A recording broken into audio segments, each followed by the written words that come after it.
En los primeros días de noviembre, el caos se apoderó de Moscú. Observas imágenes reales de la capital rusa.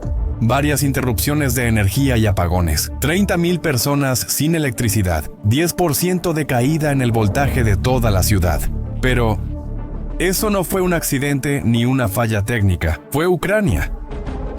Y esto es solo el comienzo de una estrategia que Rusia simplemente no puede detener. Ucrania está probando una estrategia que está funcionando mejor de lo que cualquiera esperaba.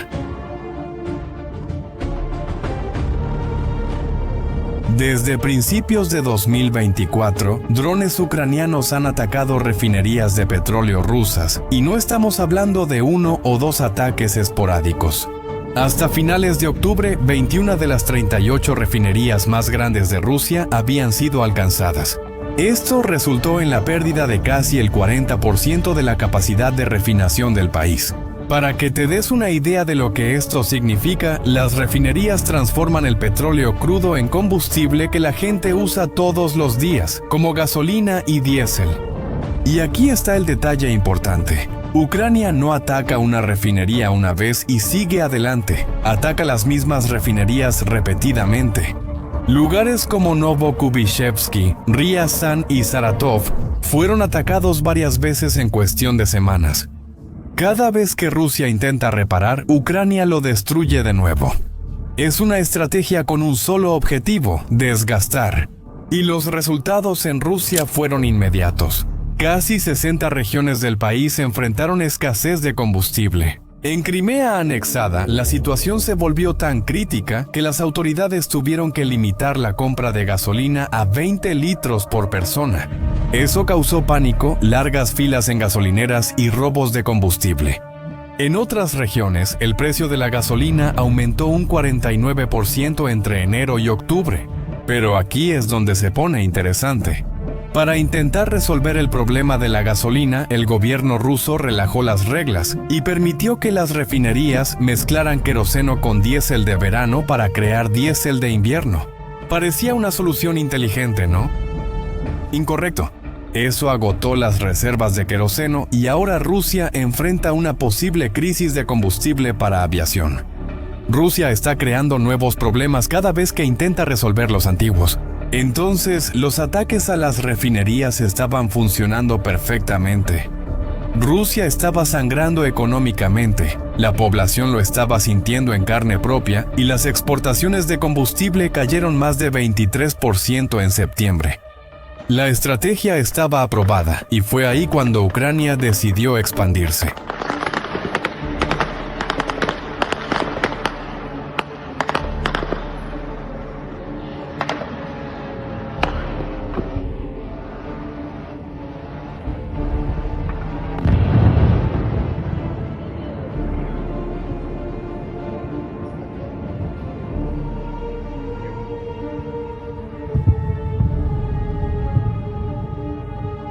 A inicios de noviembre, algo cambió.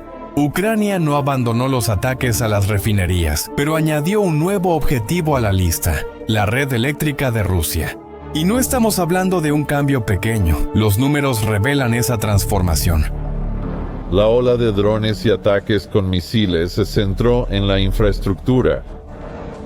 Muchas partes del país se están quedando a oscuras. En agosto y septiembre, solo el 10% de los ataques ucranianos tenían como objetivo la infraestructura eléctrica.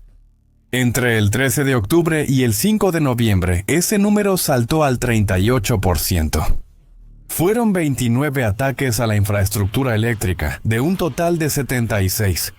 Eso no es coincidencia, es un cambio estratégico, deliberado. Pero, al final, ¿por qué atacar la red eléctrica? ¿Por qué no dirigirnos directamente a las plantas eléctricas? La respuesta tiene dos motivos muy prácticos. Primero, las plantas de energía están bien defendidas. Las probabilidades de que un dron ucraniano sea derribado antes de llegar al objetivo son muy altas. Segundo, alrededor del 18% de la electricidad en Rusia es de energía nuclear.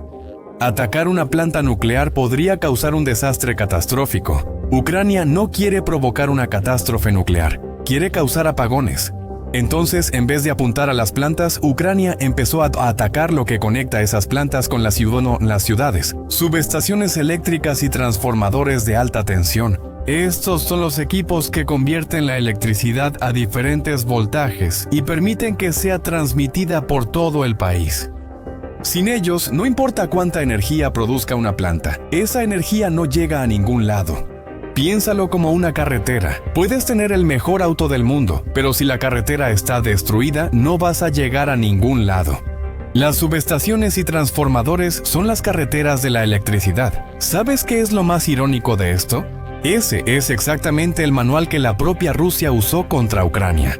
Análisis del Congreso estadounidense confirman que la gran mayoría de los ataques rusos contra Ucrania apuntaron a subestaciones y transformadores. Ucrania simplemente está devolviendo con la misma moneda. Y atacar esas subestaciones repetidamente solo tiene sentido si Rusia no puede repararlas rápidamente. Y es aquí donde la historia se pone realmente interesante.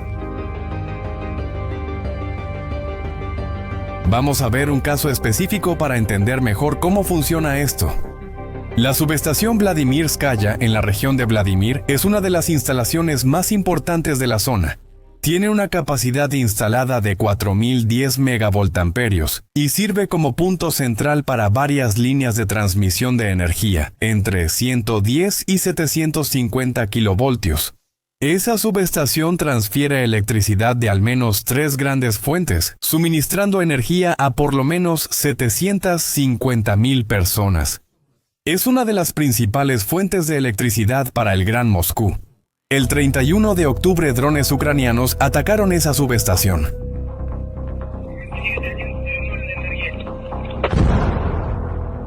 El resultado fue inmediato. 30,000 personas se quedaron sin energía y hubo una caída del 10% en el voltaje de toda Moscú. Las defensas rusas en esa instalación eran prácticamente inexistentes. Los drones solo enfrentaron fuego antiaéreo ligero y disperso. Eso es todo. Una instalación que abastece a cientos de miles de personas estaba prácticamente desprotegida. Pero la historia no termina ahí. Solo 4 días después, en la noche del 4 al 5 de noviembre, Ucrania atacó la misma subestación nuevamente. Si Rusia había intentado hacer reparaciones esa semana, todo ese trabajo fue destruido. Ese patrón se repite en otras instalaciones del país.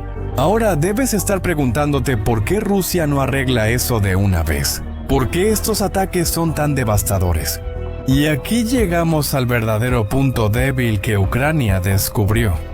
Los transformadores de alta tensión no son piezas que puedas comprar en una tienda. Son equipos gigantescos, extremadamente complejos y costosos. Cada uno cuesta millones de dólares.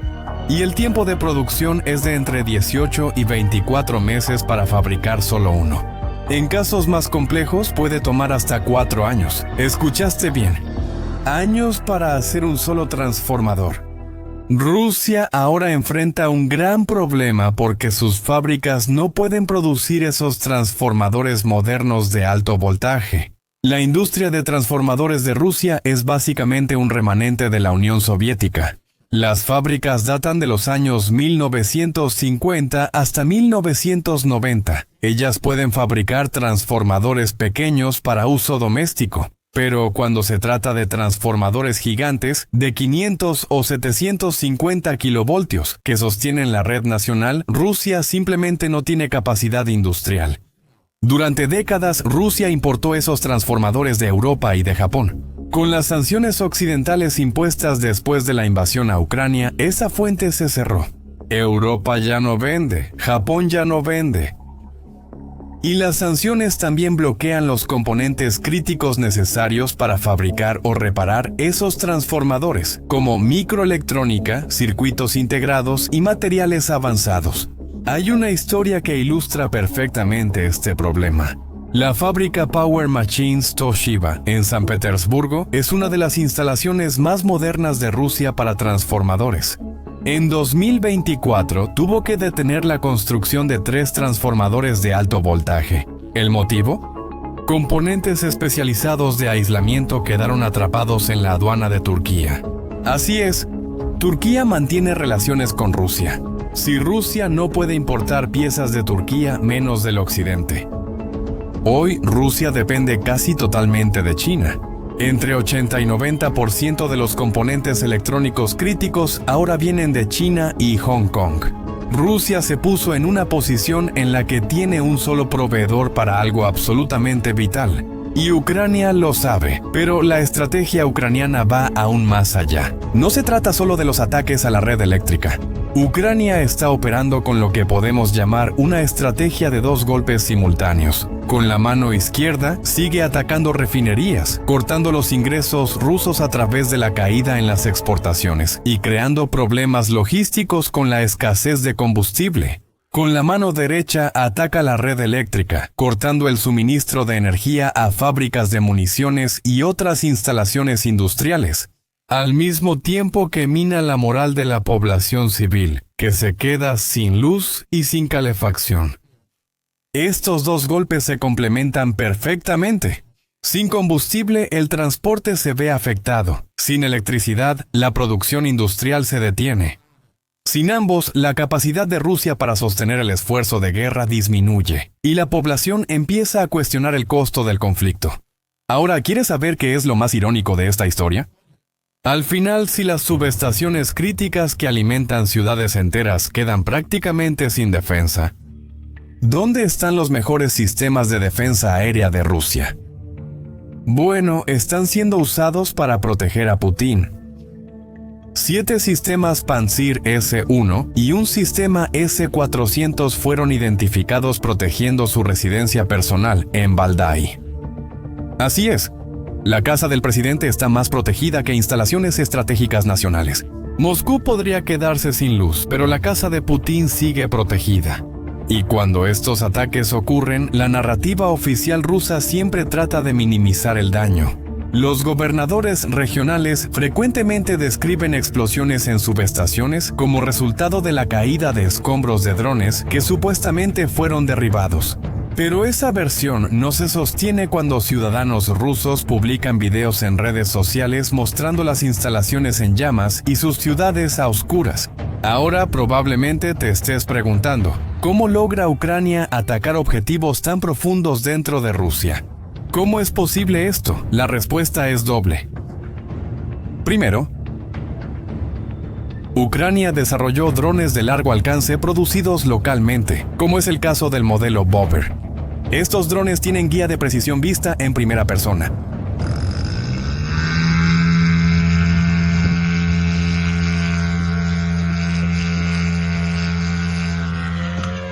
Y llevan la carga explosiva KZES-6, diseñada específicamente para causar el máximo daño en infraestructura. En segundo lugar, y esto fue revelado por el periódico Financial Times, Estados Unidos proporciona inteligencia crítica para estos ataques. Ucrania elige los objetivos, pero Estados Unidos proporciona datos cruciales: evaluaciones de vulnerabilidad de los objetivos, rutas de vuelo ideales, altitud y el momento adecuado para ejecutar los ataques, evitando así las defensas aéreas rusas. Es como si Estados Unidos proporcionara el mapa del camino a través de las defensas rusas y Ucrania condujera el vehículo.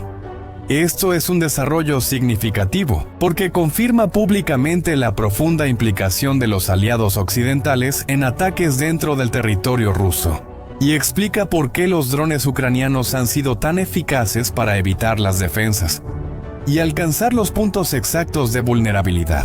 Mientras tanto, el invierno llega al este de Europa y en ese periodo, las temperaturas pueden bajar hasta menos 10 grados Celsius.